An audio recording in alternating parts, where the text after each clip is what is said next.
Hello and welcome to the first episode on FTSN of the Premier League Review Show.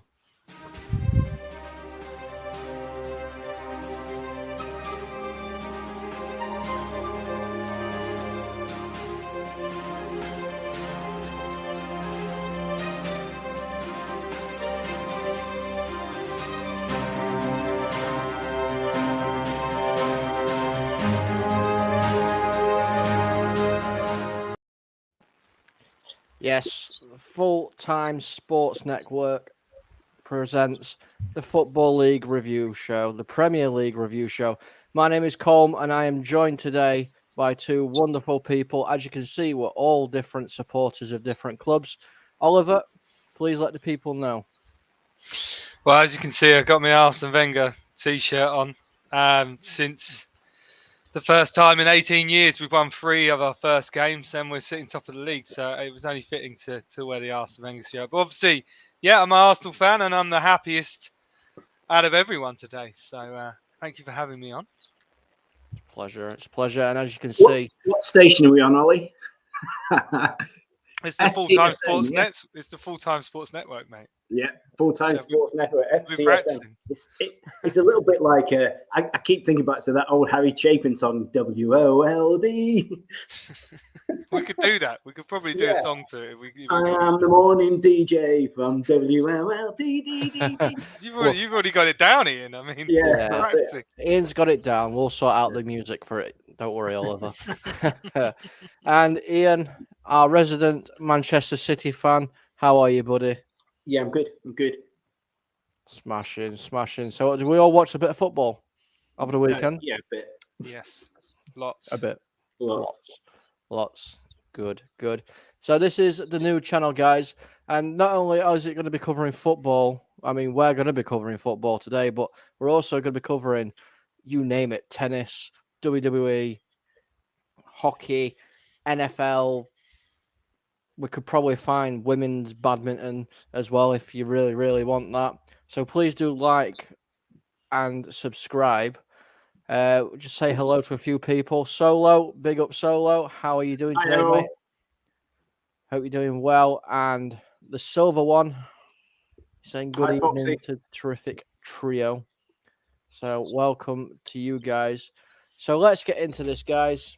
The first game we're going to look at here is the 1-0 victory for Tottenham Hotspur over Wolverhampton Wanderers. Now, Spurs, they've not had the best of starts, have they, this season? A good 3 points for them against Wolves. Ian, did you want to go first? Because you weren't very happy with this result, were you? I wasn't. I mean, any 3 points is a good 3 points, and at the end of the season, they'll see that as purely this. But you're playing Wolves, you're at home, and you only get 50% possession. You know, you get 11 shots on target, and Wolves, get 20 shots with 3 on target. You know, all the way through, Wolves match Spurs at home after Spurs have spent all that money. It doesn't bode well for when they start playing top 6 teams. Hey, I know Spurs fans out there will say, yeah, but we sorted City last season, but that's last season. You know, I think, you know, just like when Arsenal played Bournemouth or City played Bournemouth or whatever, there are teams who are going to be in that middle to bottom half who you have to put away quite cleanly. At home. Different away, I accept that. Yeah, I watched the most of it, actually.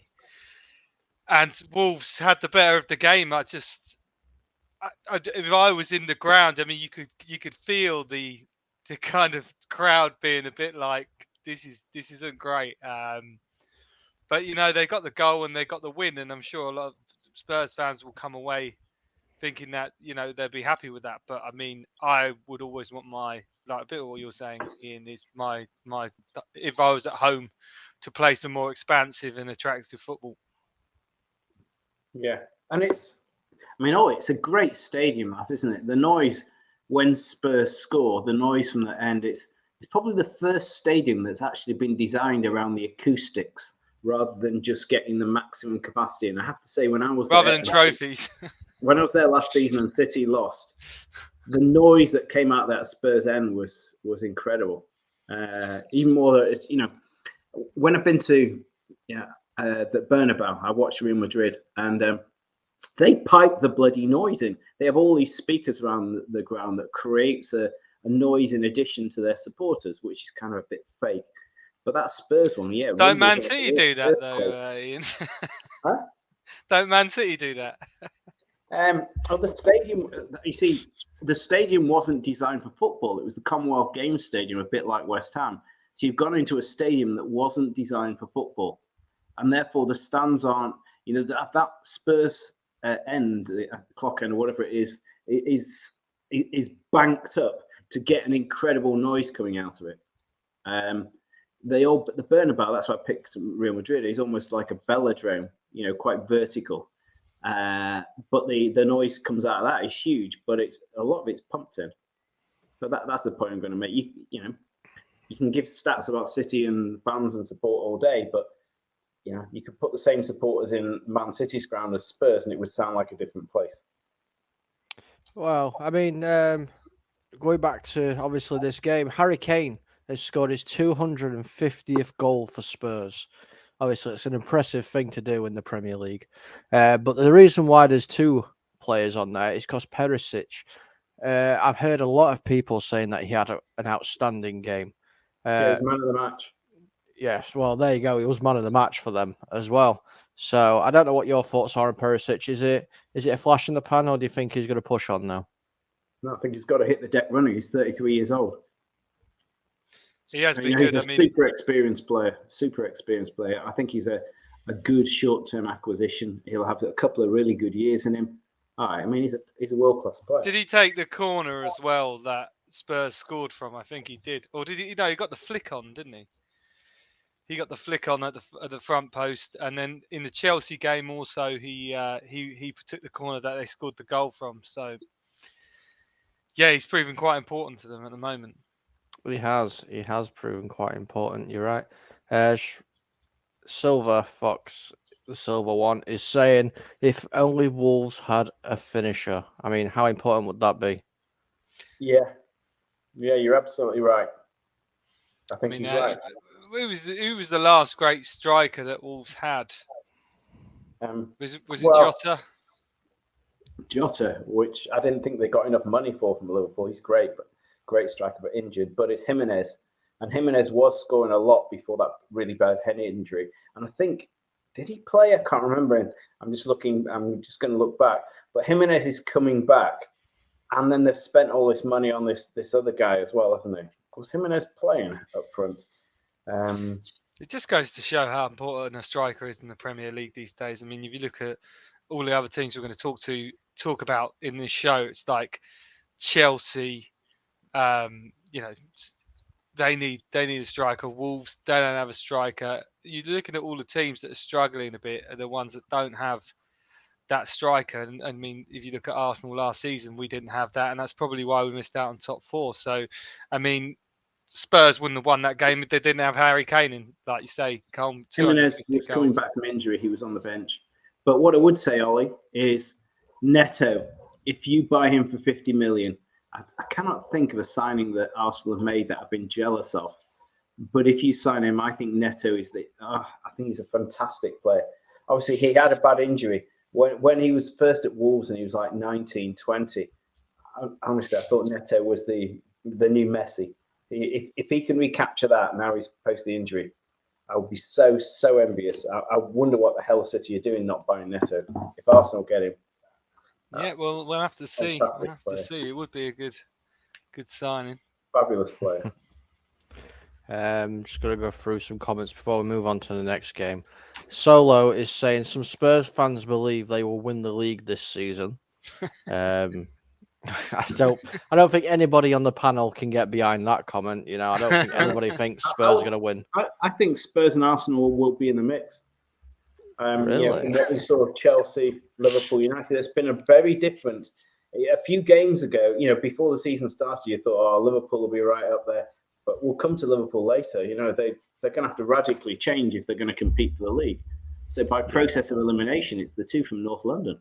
if Chelsea stutter like they are doing and can't knit that bunch of misfits together, Liverpool don't have a midfield. Who the hell else is going to be in the top four apart from Arsenal and Spurs? True. Yeah, true. He's saying as well in there that United need a striker. Big up Rebel is saying, evening lads, congrats on the launching of the new channel. Thank you very much, mate. Thank you very much indeed. He has got a question there, but I'll leave that there until we come on to the team. So what we're going to go on to now is the next one here is Crystal Palace beating Aston Villa 3-1. Now, Aston Villa have had a bit of a start. Palace seem like they're going to do really well this season. Yep. Well, Ian, you've got a season ticket, so you should go for this one, mate. Yeah, I think first of all, before the season started, there was a lot of people giving it the Vieira one-hit wonder season. I think they're a decent. They're still short of an offensive midfielder. They've got a good team all the way around. They're a lot weaker on the right than they are on the left. Down the left, Eze is now starting to look. Remember, like Gallagher, he started to get a few England caps. Then he got a cruciate ligament injury that put him out for a year. He's if he continues as he played on Saturday, he is on England form. That goal against Liverpool when Eze turned him and flicked it forward for Zaha. I mean, that was awesome. That unlocks every class team in the world. So I think we'll probably talk about VAR a little bit later. There's an awful lot of VAR that went on this weekend, and Palace just had a VAR offside, and then you've got to. I'm not so certain it was a VAR. It was a penalty, but and then Zaha had to wait for the rebound to put it in, which is interesting. Statistically, you can actually comment on this, guys. So if you hit a rebound off a penalty, if the goalkeeper saves it, you put it in, it just goes as a pure goal. But if you actually score a penalty, it gets a goal put with penalty in brackets, yeah? So at the end of the season, when you go for the Golden Boot, obviously penalties count. But often people will then, say, oh, he scored 15 goals, or 20 goals, but 5 were pens. But no, I think Palace look good. Palace really good. Anderson is one of my favourite central defenders. I think he is bloody fantastic. So, Oliver, I'm just going to come to you with something. I was going to mention this, but Solo has beat me to the punch. He's saying Slippery G, so obviously Steven Gerrard, will be the first manager to be sacked. He's spent a lot of money this season. How likely do you think that's going to happen? Obviously, Villa are having a really tough time at the minute. Yeah, I think they lost their last 9 games. Is that right? Continuing on from last season. It's not looking good for them, but I can see him being given more time. I mean, it was always going to be hard to come from the Scottish League because it's just not the same. It's a different beast. And if you look at his record, it hasn't been good. I mean, when he came in, it was all kind of like, oh, he's doing well, but it's kind of dropped off a cliff. But I think he'll get through to Christmas. I think Palace. I think Zaha's still class. I mean, I wouldn't. He's only got a year to go on his contract. Exactly. Palace would probably have to take 20 million for him. I mean, he's just still really, really good. I'm surprised he's still at Palace. But I think Palace have struggled from losing Gallagher. You kind of think, why did Gallagher just not stay at Palace? Because he played for Chelsea and he was terrible. But look, anyone's going to struggle to go to Palace and win. Everyone said we were going to go to Palace and lose. We went, smashed them up 2-0, but it was still a hard game. Maybe we caught them at a good time. Smashed them up for 20 minutes. Yeah, maybe we caught them at a good time, but everyone was saying we're going to lose. So I think Villa going to Palace, they're not going to have much of a chance there. But I think Gerrard will be given some more time, but he does need to pick up a win soon. They've got an interesting conundrum there in midfield because Coutinho came off and Buendia, they brought Buendia on, I think, in the game before, who had a much, much, much better game. I watched the League Cup last night and Villa beat Bolton.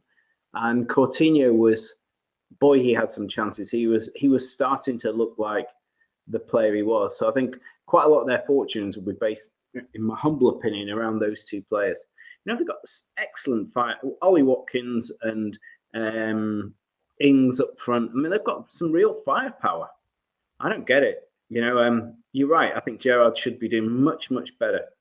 But watching last night, the other player who I think flatters to deceive is Digne, the guy they spent all the money on from Everton. I don't think he's very good. No, I mean he lost the ball. Pep would have been screaming in his ear. His misplaced passes, his carelessness last night, I thought was. But I know you mentioned Buendia. I don't rate Buendia. I don't think he's worth what he was. I don't think he affects games enough when he's on, and even Coutinho, I think. He might be all right against Bolton. I mean, anyone could be okay against Bolton. You know what I mean? But in the Premier League, it's a different beast. But I agree with Foxy on this one when he's likening Anderson to a quarterback player. His passing and distribution from the back is amazing. He's got the shit as well. They need to get Johnson fit because Wheater, the challenge with Wheater is he's like De Gea, he's a fantastic shot stopper, but he's got poor feet and poor distribution like De Gea. And we'll come on to it. I have one really big point I want to make this evening, and I wonder whether the game of football changed last weekend and we're about to see the future. It's a point I want to make at every game. When I watched Leeds, Arsenal being top. No, to an extent, Arsenal can do it for 20 minutes. Leeds did it for the full 90 minutes, and Newcastle did it for about 50 minutes. And United, bless them, also did it for 90 minutes. And that is this monster-style pressing game. Over the last 10 years, great success at Liverpool and at City and at Chelsea has come from, accurate passing, calm, possession play. But what I saw last weekend was a new style of football. Klopp used to refer to as heavy metal or whatever. But the pressing from Leeds was just unbelievable. The pressing from Newcastle for 50 minutes was incredible. The pressing from Arsenal, they usually wilt in the second half. We could be witnessing a crossroads in terms of style. I just think it's interesting. When you get... You heard it here first on the Full-Time Sports Network. You heard it here first. Yeah. Well, Jesse Marsch has had an opportunity to reshape a whole team, to basically acquire players who will play the way he wants them to do. Absolute runaholics. God, that's what I just invented that word, a runaholic. What we'll do is, obviously, because it's quite interesting this, we'll jump ahead a couple of games and then we'll come back because I've got them lined up here. And we'll go straight into the Liverpool Leeds Chelsea game because nobody were expecting this result. They were like a team on drugs, Leeds. It was commonly said, that they did 12 or 13 kilometers more. I thought you were going to say something else then. But it was commonly said they were smashing out the drugs before the game. But, Brentford ran 13.5 kilometres more than United, but then United changed that. And whoever seems to put in the most kilometres seems to put a result. I mean, Chelsea were blitzed by Leeds. They were absolutely blitzed. They were second in every area of the field. And every area of the field was like bewilderment on the Chelsea players. And I thought at some stage, like Leeds did last season, 50 minutes, 60 minutes, they're going to run out of gas. And Chelsea had a stronger bench, but no, they didn't. They kept I think you got to look at, though, Chelsea can't play a back four. They're a back five team, and they're comfortable with that. Koulibaly's a back five, better in a back five, but the back four doesn't work for him. And I see the same with Spurs. I always feel a bit of a, tactical inability. Whereas I see more tactical ability in Arsenal, in Man City, even Liverpool, even though they're not doing so well right now. But I believe, if you're saying the game's changed, Ian, that you're looking at basically playing 6 or 7 different variations of different formations the whole game to suit what you're doing in that game. Little tweaks and you don't. But whereas in the Chelsea versus Spurs game last week, all I saw was a switch from a 4-4-2 from a 5-3-3-2, and that to me that ain't groundbreaking. That's switching between two formations. You know what I mean? And you could see it in this game when Chelsea just got bullied with the 4-4-2. They just I think sometimes it's indecisiveness of a manager, and actually Arteta's guilty of this as well, because you played 3 centre backs in your middle game, and I thought, who's the fella you got from Brighton, the one with the permatan? Ben White. Ben White. Ben White looked all at sea at that right back position, so clearly he was looking like he was third choice, and Arteta didn't have the heart to drop him. When Chelsea played that back 3. He's joking. Ben White's had a great game in the last 2 games. He's no right back. He's clumsy. And I just think it's indecision by a manager because they don't want to upset one of the 3 centre backs. Really, he shouldn't have played White. So in that Chelsea I disagree. game, Ian, Ben White's great. Do you know what we're gonna have to do? Don't get that. Do you know what we're gonna have to do? We're gonna have to set up another show at some point very soon, and we'll call it something like The Debate. I'll sit in the corner and judge and let you guys go at it over Ben White and Cesar Azpilicueta and all this kind of stuff. We'll get that sorted. But the point I was trying to make is... I don't know why Ian's just mugging me off at the moment. He's just trying to get little ones in there. And I'm not going to take it, Ian, okay? I think that when you've seen teams play back defensive 5, it's because the manager cannot take a decision over which of the 3 centre-backs to drop. Yeah, but we play a 4 with inverted full-backs, and then you switch to a 3 with White, Saliba and Gabriel. But playing the 2 inverted, even more inverted, but then with more room for Zinchenko to go up the left, and then White can push in there. So it's almost like, you know, players playing in multiple positions, in multiple formations in every stage of the game. Back to what we were saying, though, I don't see that from Chelsea. I mean, even when they won the Champions League, I mean, they weren't exactly really entertaining to watch. Although, I mean, I'd cut my hand off to win the Champions League, no matter how shit we played. I'm sure you would, Ian, as well. But yeah, that brings it on to. I heard lots about criticism of Havertz over the weekend. You know, and I must have heard three clever pundits all using the same phrase. I think he's working from home. Oh, it was funny the first time, but not when I heard it on Talk Sport again this morning. Why is he working from home? Well, I think it's this bit about it's their expression for being a bit detached, not at it. You know, work from home. Yeah, but you know, you can get some good productivity from working at home. You know what I mean? You can. Yeah. But no, look, no disrespect to Leeds, though. They were amazing. They played absolutely brilliant. Yeah, the point I want to make, though, about Chelsea is Azpilicueta, who's, I think, the club captain, had just pledged his whole life to Chelsea. He wasn't going to Barcelona. I'm Mr. Chelsea. And what does Tuchel do? Puts him on the subs bench. I don't know how that works. I mean, you know, they played, you know, James, who's brilliant, and Thiago Silva and Koulibaly at 3 across the back. So, you know, you choose, you know, with then 5 across midfield. That's a bonkers formation. Koulibaly was always going to get caught out on that left-hand centre side. I mean, James is very versatile. He can play that. But again, I just think that's indecision. Okay. Well, we're about 25 minutes into the show. We've got 12 likes on the show. Let's see if we can get that number up a little bit higher before we end the show. Not ending just yet because we have still got some more games to go through. So we're going to jump back a little bit and we're going to have a look at the Everton-Forest game.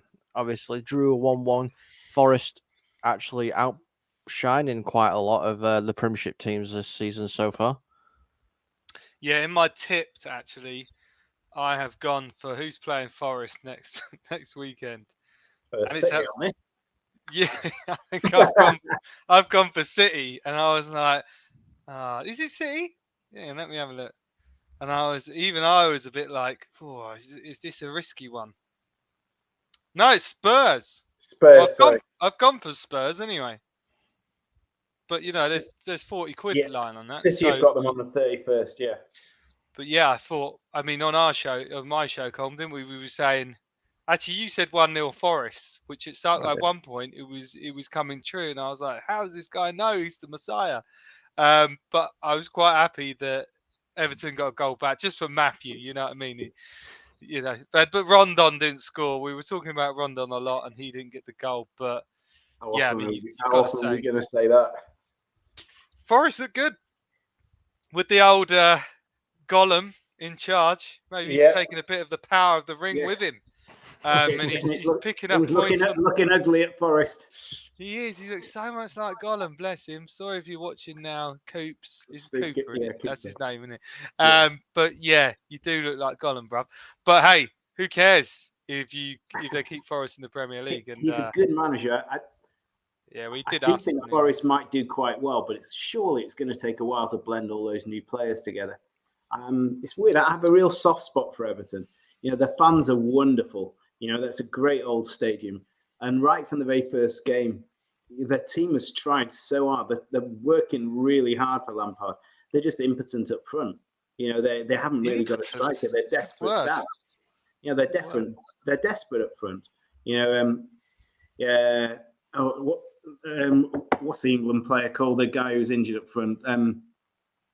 Calvert-Lewin. Yeah, Mr. Fashion Parade.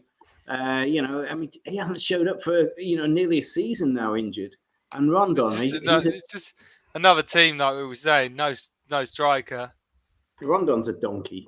He is a complete donkey. What about Ollie? What do you think? 60 million quid for Gordon? If I was Everton, I'd say, yeah, we'll take that.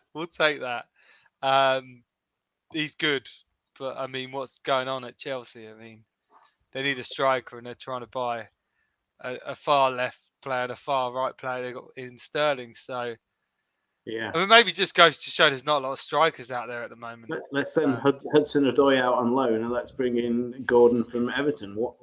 What's the point? Yeah, I mean, Belotti's still a free agent, isn't he?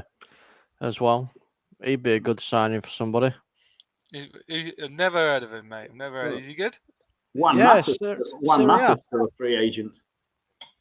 What you know about me, Colm, so I don't know anything about any other leagues. Fair I'm enough. totally ignorant to that. So you're actually teaching me now, which is good. So maybe if he comes to the Premier League, I know if he's any good or not. But well, if he does that, then we'll talk about it a bit more. Maybe I can even talk about him on one of your shows that you host.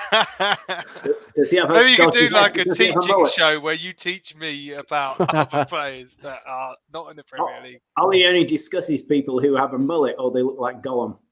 Yeah. Or they're fascists. I mean, these are the three talking points to start. They're fascist. Do they look like Gollum? And do they have a mullet? And if it's all three, then happy days. I mean, we're in dreamland. You know what I mean? Well, you'll have to look up. You'll have to look him up. That's it. I will. Just reading through some of the comments here. This other one says Jesse March is get the best out of Leeds United's side. When Rodrigo joined from Valencia, this was a player I was excited to see in the Prem, but didn't do well under Bielsa. But now we're seeing it. Can I just say though on the Leeds thing though, it's quite. You'll probably see him get turned over 3-0 next week. So I think everyone's getting a bit excited about Leeds. Maybe. Next one. Next comment. You're right, Ollie. It's a fair point. Though. It'd be very interesting to see. Can Newcastle keep that intensity up away from home? Can United take their intensity from Old Trafford down to I nearly said the Dell, but St Mary's, at Southampton? That's a long way. They've got past form of bottling it there on the south coast, and can Leeds take it? Who've Leeds got next game? Hang on, keep talking amongst yourselves a sec. Oh, they're away at Brighton. Go through the rest of the comments there, Colm. A bit like United. United have got to go to Southampton. Leeds have got to go to Brighton. Long way to travel. Brighton are bloody good. You're right, Ollie. Can they do it? I mean, it's almost like they're going to meet themselves coming backwards against Brighton, isn't it? There we go. You heard it here first. Through the tables, popped in and said hello to everybody. He's loving the analysis. Please do make sure to subscribe and switch your bell on, and you'll get updates from Through the Table as well. Great shows, great content they put out on the channel. Everyone who likes the show will get a kiss from Ollie. Ollie always puts kisses on his message. Isn't that fair, Ollie? Yeah. Yeah, I know. It's Yeah. just something I do. I You don't hit know the why. like It's button, just, Ollie will kiss you. I'm all about peace and love, man. That's what it's all about. He's also, I mean, through the table has been talking a lot in this. He's saying Bailey to Marseille on loan. Oh yeah. I Ollie, think Bailey's quite good. He's agreeing. You're here for the lessons. It's me. That's what you're here for. Being schooled. He's saying, yeah, on United, but I'm biased. I'm interested to see if Newcastle can hold firm. I think Ollie's made the point of the evening. Can the teams that show the intensity this weekend continue it when they go away from home? United, Newcastle, Leeds. They were almost the three teams of the weekend. Arsenal aside for a moment, because they've got consistency. But it was those three teams who put in a surprisingly ferocious performance. Yep, indeed. Big up to Pat Lawless. How you doing, mate? Hope you're doing well. Again, the silver one is saying Everton will find themselves in another scrap for survival this season. Yeah, without a striker, unless they can magic a striker out of somewhere, he's probably right. But I still have a soft spot for them. If they continue trying as hard as they will, they'll stay just above that relegation zone. Through the table saying turn that belt on. Ollie, Ding, you've got ding. an admirer. You've got Yay! an admirer. Ollie Through is the the table, my best. boy. 2 kisses. My boy, mate. My boy. Love that. And they're just talking about the Brighton versus Leeds. Promises to be a very exciting game. Right. It could have 0-0 written all over it, though. Let's be honest. It could. But we'll discuss that on your show, I'm presuming. Yeah, that's true. Can also make the point, we talked about, why aren't sides queuing up to take Saha? Last year, the contract, 20 million, probably shifted him from Palace. He's 29, which is 4 years younger than Perisic, who's at Spurs, who was man of the match. Question mark, why not? But the other one I want to say is, why aren't teams queuing up to take Trossard out of Brighton? He's another fantastic player that, Gordon for 60 million or Casemiro for 70 million. There has to be, it's like when Liverpool bought Jota and, everyone thought, shit, that after a few games, they realised that was a bargain. I think Zaha and Trossard, if anyone pulls those two out, they'll go, yeah, that's a bargain. Interesting. We are very quickly running out of time for the show, so we're going to have to fly through just a couple. Fulham. There's a celebration. Did you see Ivan Toney did it when he scored? It got disallowed, and then he did it again when he scored. But he didn't do it as well as Mitrovic. No, obviously Fulham doing really well. Another a team that's come up doing quite well. Yeah, great is that an example? Interesting. When Brentford put in that monster performance against United, they then go to Fulham and they can't reproduce it. Is that what's going to happen to those three teams who had a great, a purple game? No, this is a classic. Are they going to do a Brentford? This is a classic Brentford going into Fulham thinking we'll beat them here, and I mean, it was a good game, but Fulham has just got the rub of the green towards the end. Yeah, Mitrovic didn't he miss a penalty though as well? That was last week, wasn't it? That was last week. Yeah, last week. No, maybe that's our expression though. Doing a Brentford. You beat United 4-0 and then you go and lose at Fulham. So will Leeds, Newcastle, and Man United do a Brentford in their next game? Maybe. We'll jump straight into the next game, which was Leicester 1, Southampton 2. I feel like I'm saying this every single week. What is wrong at Leicester? Leicester in trouble. They're in trouble. Yeah, they're a club that's fractured. Southampton, I thought they'd struggle this season, but they're looking all right. I still think they will eventually. I mean, two teams quite similar in where they would be sat, but I just think Leicester have stagnated a bit. They need more signings to. Yeah. Well, it looks like Tielemans might be coming your way. That they take 35 for him. I don't think we need him. I don't really rate him. He's not been playing very well since. So No, I guess think that's you'd be a bit of better a perk keeping to the window Xhaka. being. He's no Well, better than no Xhaka. one's better than Xhaka, mate. Xhaka's God. The other point, again, I was just following on my soft spot. When I was a kid, the first club I ever went to watch it when I was about 6 was Stockport County, who were just back in the league. And County played Leicester last night in the League Cup, and Leicester only won on penalties. You really did get in. I didn't even know the League Cup was going on last night. Didn't even know. I didn't even watch it until Arsenal come into it. Good work, Ian. Well, Fulham lost in the League Cup to someone hopeless. I don't know, Crawley. There you go. Mind you, I'm so boring. I looked at the Fulham team and I hardly recognised the players. So they had a heck of a lot of changes, but Leicester going to Stockport County and only winning on penalties, you've got to say that smells like trouble to me. It does. Quickly go through some of these before we move on to the next game. Silver one saying Fulham 3, Brentford 2 was a result he predicted correctly. Don't know whether we can remember or not. I can't remember. I remember on my show.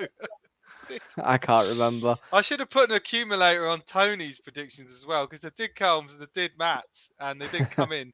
Mine was even worse. So, too many draws. Through the table saying Leeds should boss Brighton. I don't think beating United 4-0 means what it used to mean anymore. I understand, but it was their incredible energy for 90 minutes and pressing they kept going.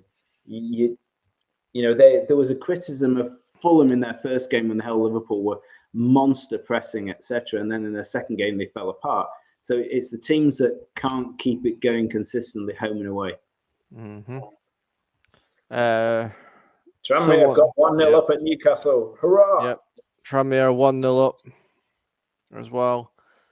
Solo saying Leicester to finish in the bottom half this season. I think they'll be lucky. I think they could. I think they're going to Fleetwood. They might not go down, but they could do an Everton. They could do a similar thing to Everton last season. Rodgers could be a good call to be the first to get sacked.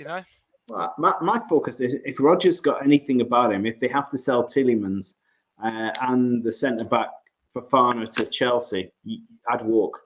Because his CV is quite good after the Chelsea, the Celtic times and the first couple of seasons at Leicester.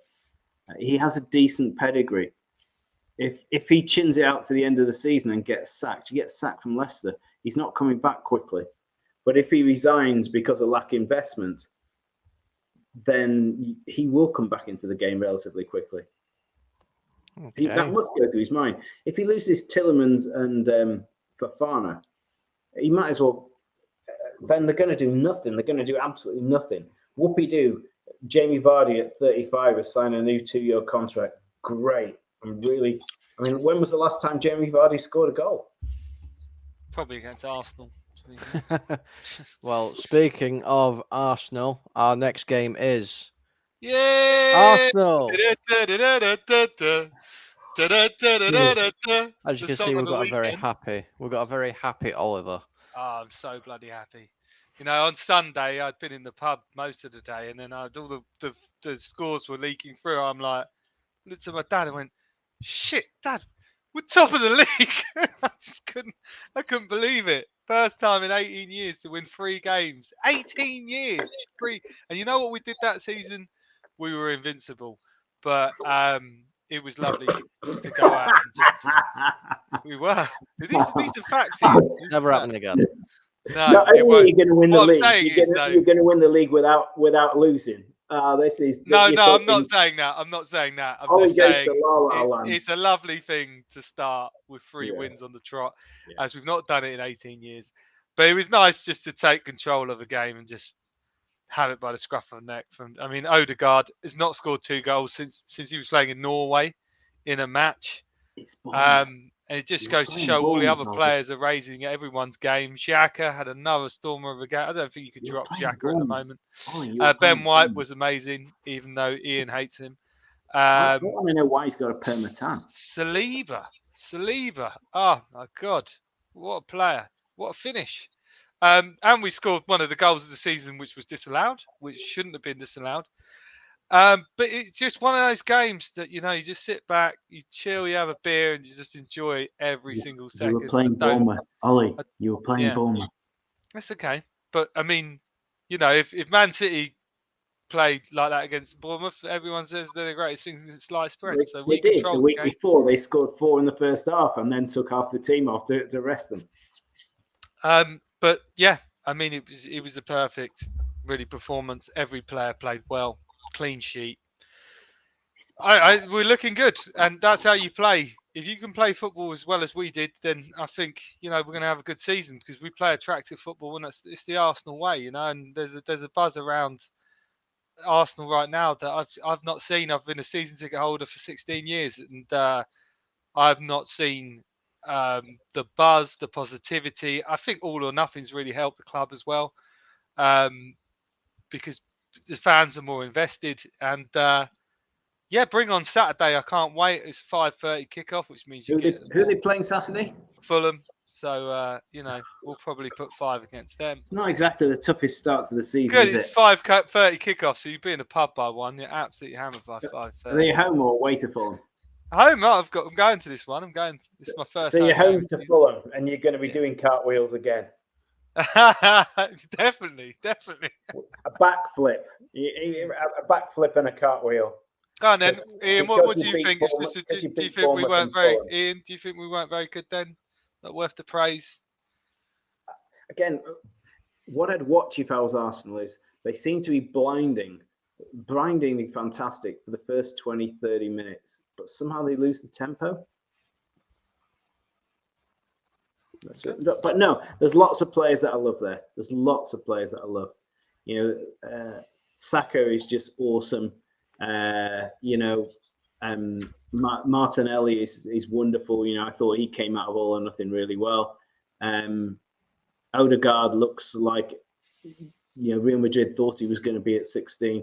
Yeah, there's lots of good things, lots of reasons to be happy there.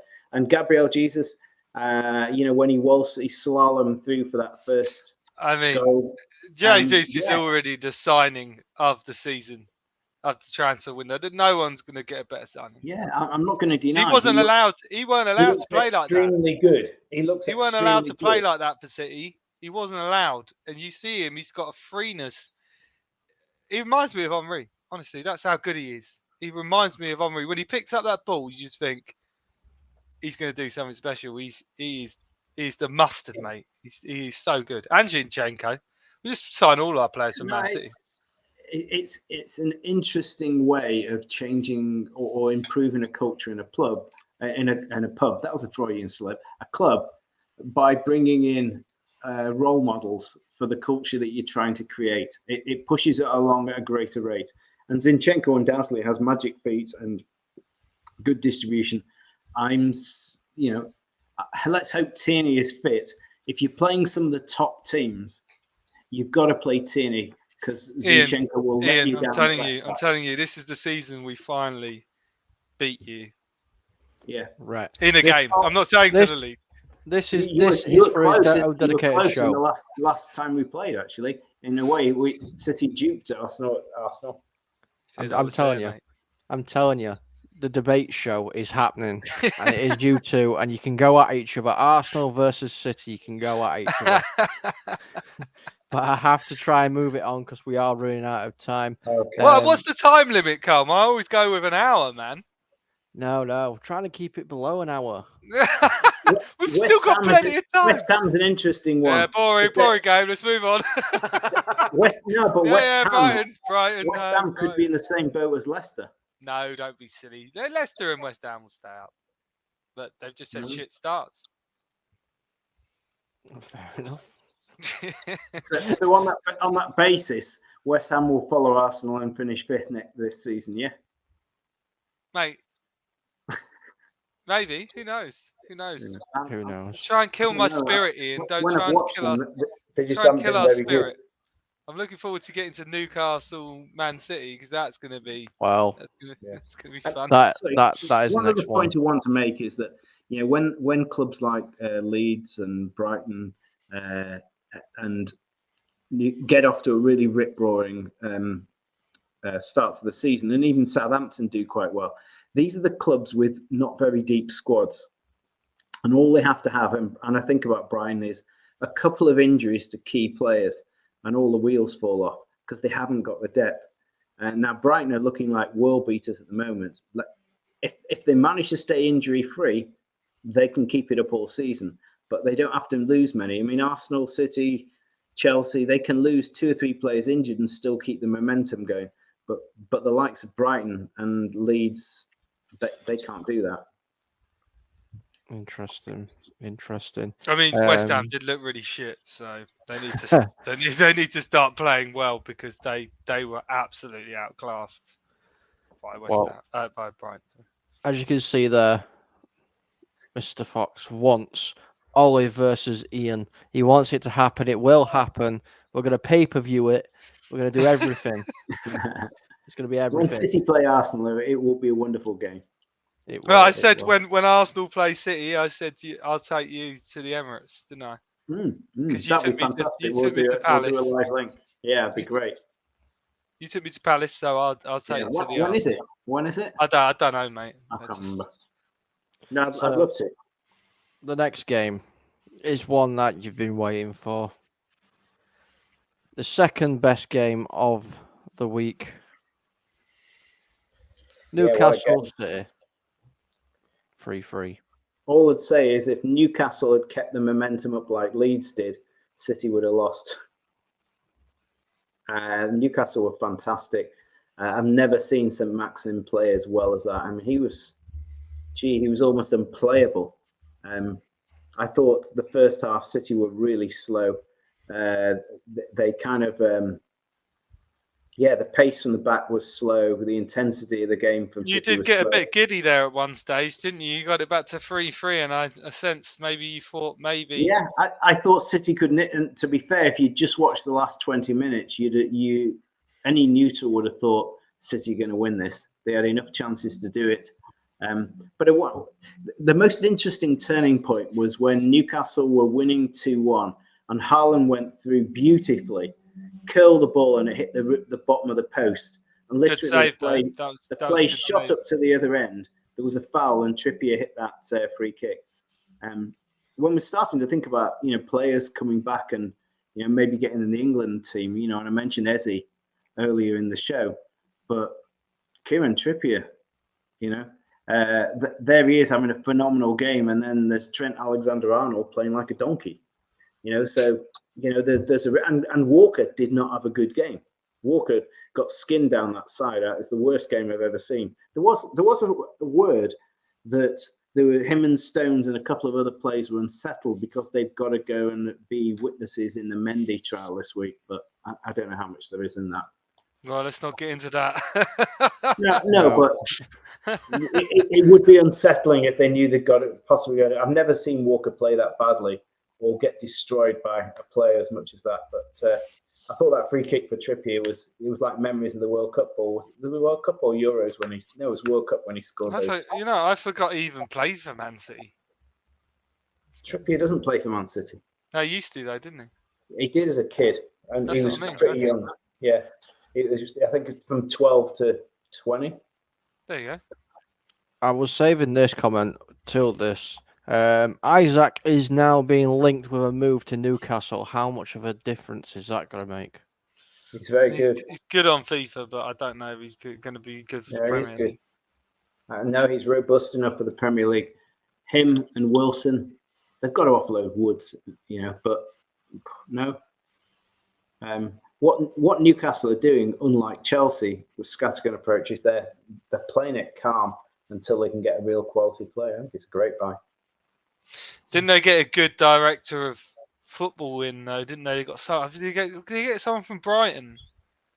I think so. Yeah. Yeah, who was meant to be really good, which is probably why they're actually, doing bits. Yeah, they're being clever about it.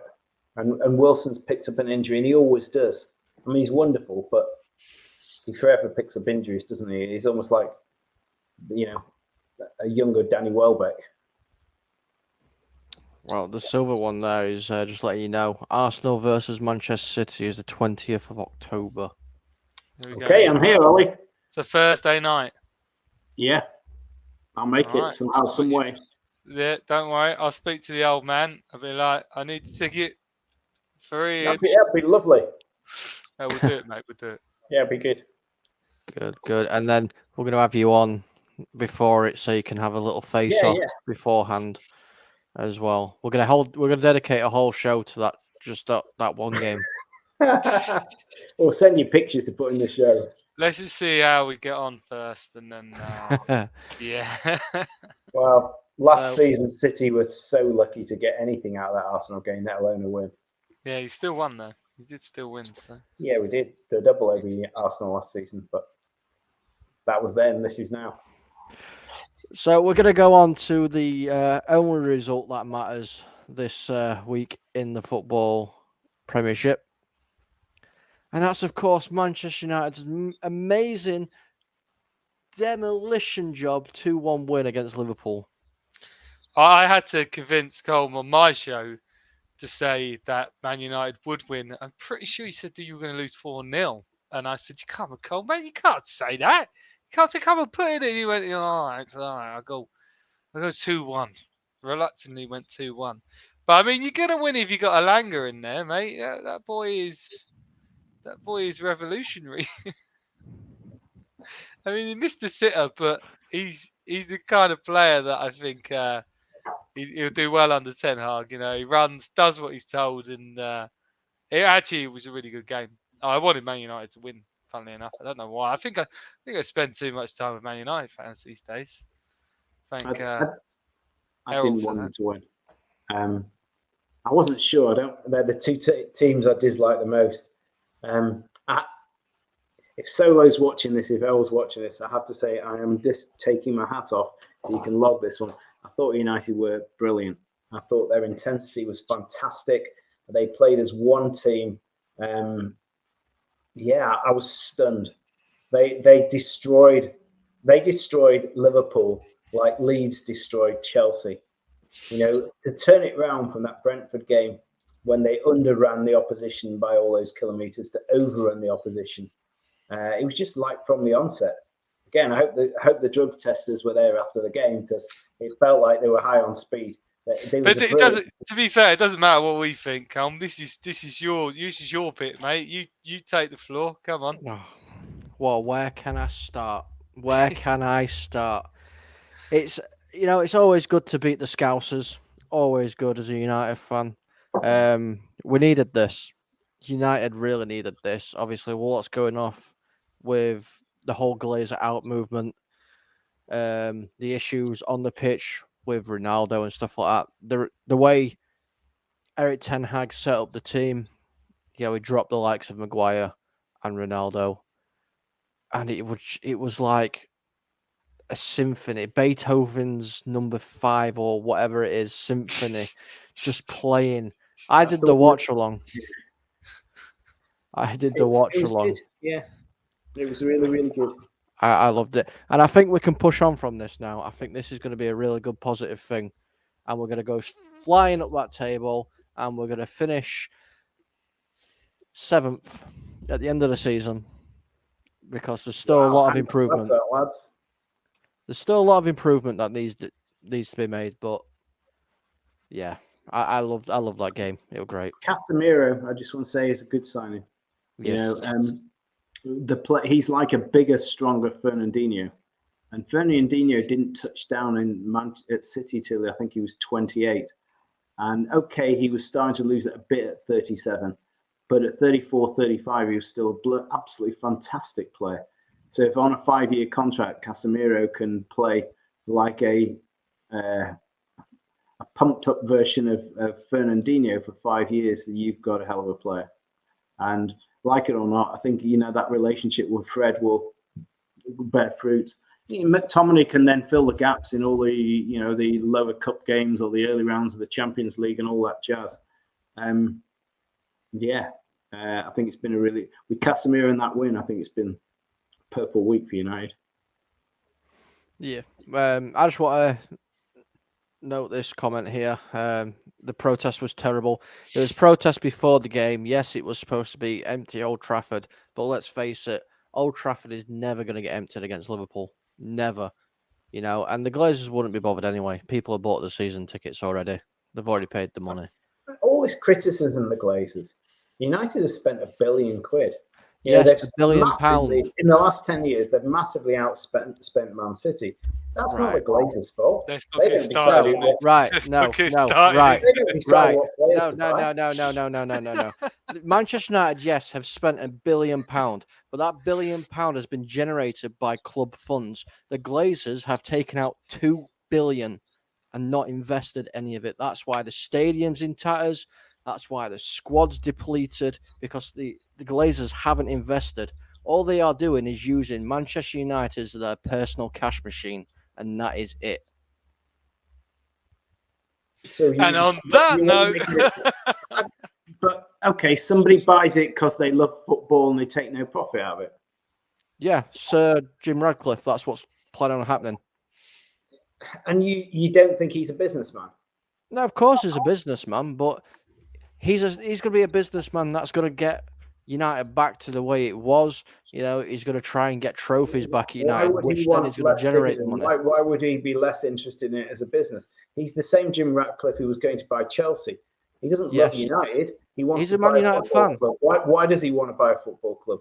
He's a Manchester United fan. You just got to be careful that all that glitters isn't necessarily gold. He's a ruthless businessman. Yes, but he's a Manchester United fan as well, and he don't want to see his club. Is he? But yeah, he actually is a Manchester United fan. But he wanted to buy Chelsea. Yeah, because he wanted to get a share. He wanted to own another football club in the England League. Loved United. He owns, yeah, because Man United weren't for sale at that point. Man United are now for sale. So if he'd bought Chelsea, yeah, and they were playing United, yeah, who would he have been supporting? Well, of course he would have been supporting the club that he owns, but that's besides the point. That is besides the point. He's a Man United fan and he wants to put United back where it should be, and that's challenging for titles, back in the Champions League. Okay. You know, that's what it is at the end of the day. But what we're going to do now is, after a bit of a heated debate, but we're all friends. We're all friends. That's what football is. What we're going to do is, I want to ask you guys for your goal of the week. I mean, do you even have to ask me? I'm sure yours is going to be Saliba. Yeah. Saliba. Yeah. It was a good goal. I quite like the Rashford goal. Yeah, I can't. Got to pick one, Ian. I like the Gabriel. Running out of time. I like the Gabriel Jesus assist goal. I thought that was great. Yeah, that was Odegaard. Nah, that was fortuitous. So Just sat right for him. So what is your goal then, Ian? You're not giving us an answer. The first Arsenal goal where Gabriel Jesus waltzed through all those players. Yeah, but he didn't score that. That was Odegaard, yeah. Yeah, sure, but it was a goal. Yeah. That was my goal. I Because like he made it. it I like with it. magic feet. I love that. What about you, Colm? What was your favourite? I'm gonna have to go, and it's not Sancho, even though Sancho's goal was really, really good. It wasn't Sancho's. I'm gonna have to go with Saliba. The way he took that goal. The way he took the goal. So Saliba. He's no Vincent Company though, is he? No, he's not. He's not. But if Saliba, if you are watching, by some chance, congratulations. You're the first winner of the FTSN Goal of the Week. Ollie, send him a kiss. Ollie, send him a kiss. Yeah, Ollie sends you. That's your prize. You don't get a trophy or anything. But I just want to say, I will literally kiss you in person, Saliba. I love you that much. We put a poll out earlier on the Twitter page, and it got bombarded by Newcastle fans. This is the result. There you go. Look at that. That is the result by the public on the Newcastle. The Trippier goal was very, very good. It was very, very good. Nick nearly got 2,000 votes. Yep. Nice one. Yeah, it was Good good. stuff. 2,000 votes nearly. But it was, like I said, tampered with. It was tampered with because a lot of Newcastle United fans started putting in at-tune polls, which means basically it's an account on there which go on and just vote on anything that's got Newcastle in a poll. So it is slightly rigged. Slightly rigged there. Skewed. They've been Yes. waiting a long time. Bless them. They have. So that's going to pretty much wrap up the show today for us. What we're going to do now is we're going to go over to each and every individual person. We've been going for over an hour. So, Oliver, you got your wish for over an hour. No, we're just underneath, so I'll be really quick. Thank you so much for having me, Colm. Full-time Sports Network. Football, is that right? Did I get that right? Full-time Sports Network, yep. Yes, and I'm going to be back tomorrow night with a show. The Mullet Show is back 8 o'clock, so check it out if you want to have a look at all of the funny stuff that happened this weekend. Not take it too seriously, and just we'll just take the piss out of everything. So, but thank you very much for having me on. Much love to everyone who's commented and watched the show. Thank you. Ian. Yeah, cheers, guys. I posed the question as, has the Premier League football success style changed from cerebral, tippy-tappy, strategic football to high-intensity, big running success? Because I think we saw a weekend of triumphant teams who managed to put in huge blood and guts performance. So that's the first thing I want to say and it will be very interesting to see if they do at Brentford. Will United be able to take that to Southampton? Will Leeds be able to take that game to Brighton? Will Newcastle be? I can't remember where Newcastle were going, but will they be able to sustain that? Because Brentford didn't. Interesting. And I have been the host today, Colm. You can follow me on Twitter at FTB Colm, as it is there.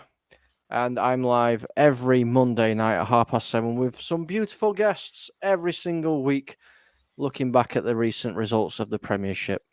So for me, and Oliver and Ian, thank you all so much. I've just got one more thing for you, Colm, though. Uh-oh. Kisses? That is not the song that I wanted. Don't worry, finish up the show. And on that What note, was the song you wanted, Ollie? It might be this one. Hang on. Go on. There we go. It's such a long song, we can't get it all in, but it was worth it in the end. It was. And on that note, thank you everyone for tuning in. Please do like, share, and subscribe. And we'll see you all next time. See you guys.